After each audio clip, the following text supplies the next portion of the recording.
If I'm trying to be sneaky with a D700, it probably wouldn't happen. You have to be really brave to shoot street photography with this. But the good news...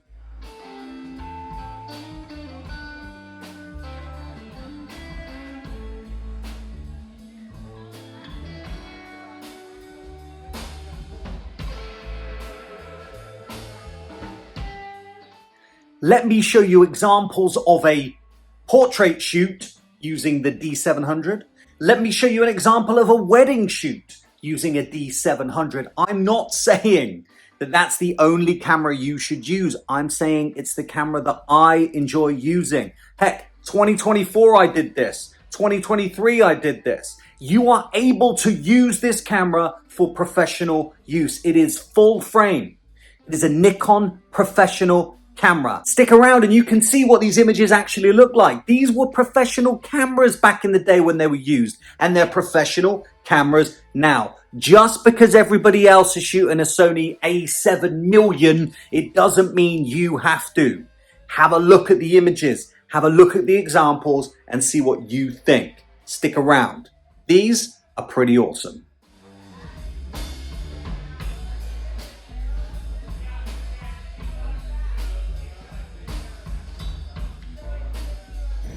"2025 is an awesome year for photography equipment.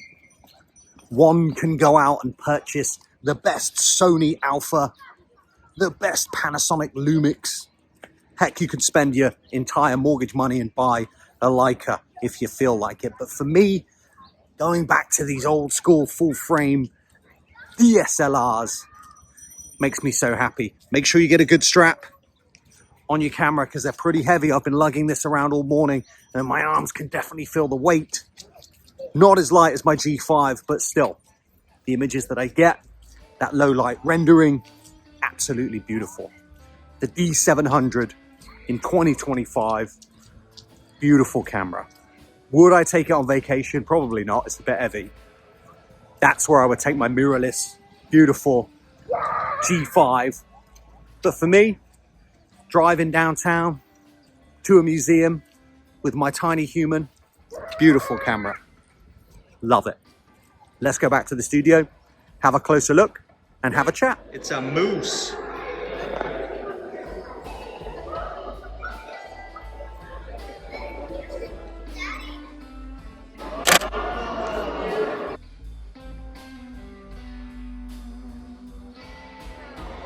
Oh, those are mountain lions. You know, we have these here.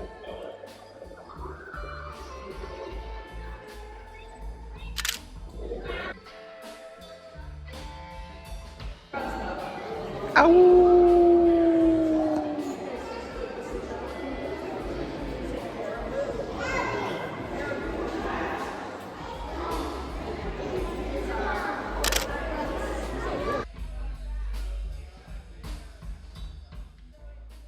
Now I should be building this beautiful pergola and deck because as the summer approaches, I'm going to need somewhere in Southern California to keep nice and shady. But in response to a question asked about my everyday camera and what I shoot and why I shoot it, I thought I'd throw this video out there so that people could see really what everyday content creators use, how we kind of run our day to day, and kind of what our photography gear looks like. Right now I'm shooting on my beautiful GH5. This is my go-to camera to create YouTube videos. It has a beautiful tiny sensor but can shoot 4K and was less than 400 bucks. But for my everyday shooter that I'm still using right now today in 2025, I use a very old camera. Come with me and you can have a look at what I use literally every day to document my life, my family life, and just to carry around as my everyday beautiful DSLR. Let's go. Now I realize there's a lot of hype around the new Fujifilm and the new Pentax film camera and everything else that comes out and all these up-to-date, crazy, technologically advanced cameras. But for me, I still shoot old school cameras. So come and have a look what's on the side. This is kind of my go-to collection of cameras, which I use to shoot everyday life. Now, I use my cell phone. This is an older iPhone, which I'm using right here, and I'm filming in 4K on that iPhone right now. It takes wonderful pictures in portrait mode. I am able to upload my images directly to Instagram and show my family on Facebook who are across the pond what's going on with my family life. But this is not my everyday shooting preferred camera. These are my everyday shooters. These beautiful, this collection of inexpensive camera bodies. Let's dive in. Let's have a look. So on my side table, readily available and good to go with charged batteries, the D700. An 85mm 1.8G lens stays on this camera at all times. This camera cost me less than 200 bucks. The Canon 5D Classic, is my other love affair. Beautiful color rendition. But the Kodak DC4800, those old school images, less than 5 megapixel, this is a beautiful camera. So let's look into my everyday carry then. Let's look closely at this beautiful cheat code that is the D700. This is a beautiful camera. Let's go. And while I fully understand that there are so many other beautiful camera bodies out there, it is my opinion that the color sciences from these older cameras are just far better than anything these newer cameras can offer. Now, if you have time to tweak all of your images in Lightroom, yeah, get yourself the latest Sony A7 million thousand or whatever. But for me, straight out of camera, uploading my images from my CF card on this D700 online and firing them across to my family across the pond, using those images for my everyday life. These images are what I love, and it's what I crave, and really, it's why I got into photography. You're well welcome. Having dinner? So here's the newlyweds. Woo! Elisa Allen and Belly Allen. Just got married at the Gracelands with Cara Kaufman crying the entire time. What a beautiful wedding. Show us that certificate, the old boy. Open it up. Elvis himself. Oh my goodness, congratulations. Woohoo! Cheers. Cheers.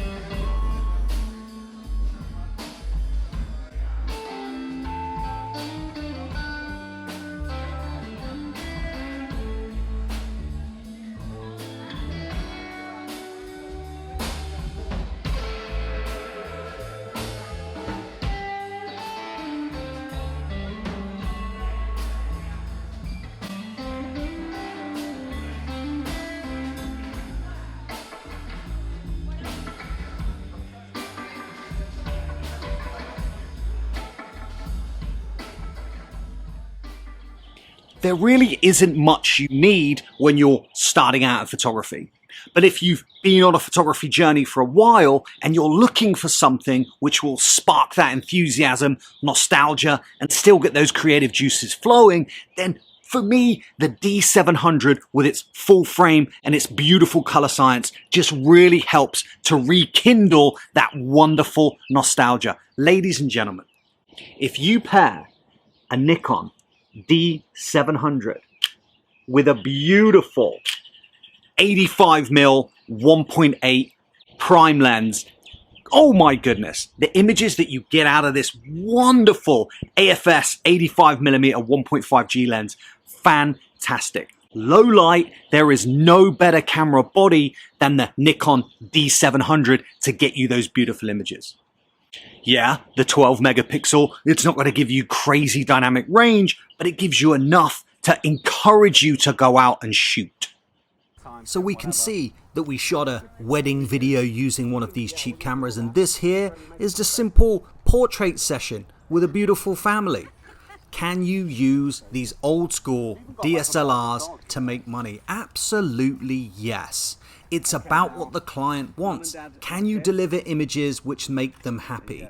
Are you able to use the tools at hand in order to achieve those beautiful images? What happens when you use DSLRs such as the D700, they give you the confidence with their weight, and they give the client, I guess, the confidence in you with the way that they look, just in my opinion. Now, I'm not the best photographer in the world. I'm not claiming to be Ansel Adams, but with these beautiful Nikon old school tools, be it the D300 APS-C, D200, heck, a D70, whatever you can use. In this particular shoot, I used the D700 with a beautiful full frame lens, a collection of full frame lenses. I used the D800 as well, but for me, these images turned out just right and the family were happy. Wonderful.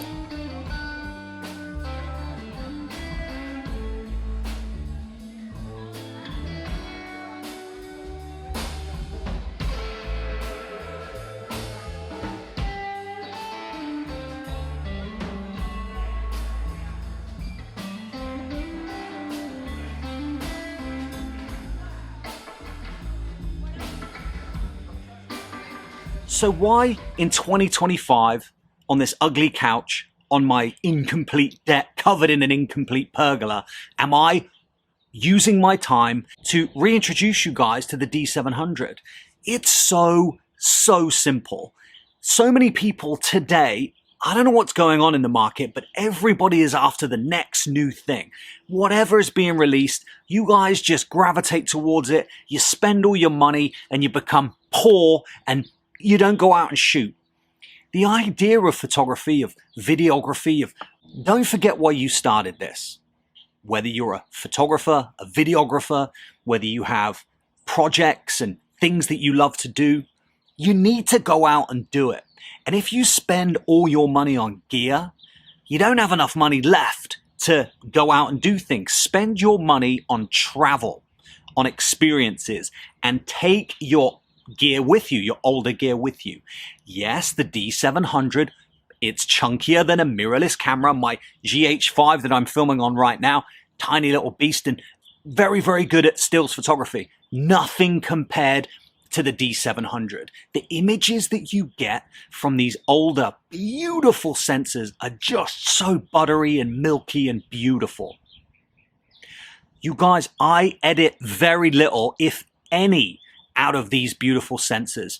I make an image, I connect the camera to my laptop via a USB cable, I upload those images, and then I store them. The ones I love, I print out in like photo books or whatever, and I share them with my family. I have used this D700 on a professional portrait shoot. The lens flare, the monochrome that comes out of this camera, absolutely beautiful.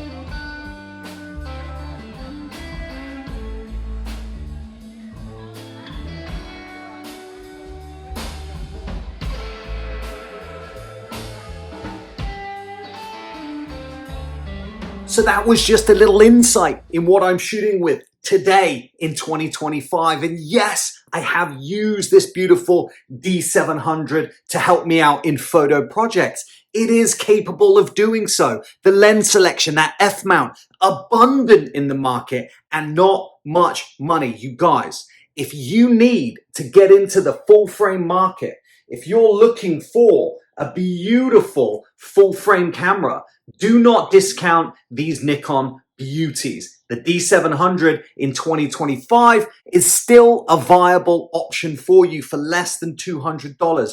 Check that shutter count. It's good for about 15 million shots. It does a great job. Do not discount digicams. Ladies and gentlemen, this DC 4800. If you've never shot it, if you don't know what I'm talking about, check out my video on the DC 4800. The images from the DC 4800 are like no other. Old school retro, but for everyday carry. Peak design strap because it's very heavy. The D700 in 2025. Thanks for checking out my video. Hey, I'll see you guys on the next one. Maybe it'll be the 5D Classic. It won't. It's going to probably be the EOS 1DX for sports and motorsports. I'll see you guys on the next one. Take it easy.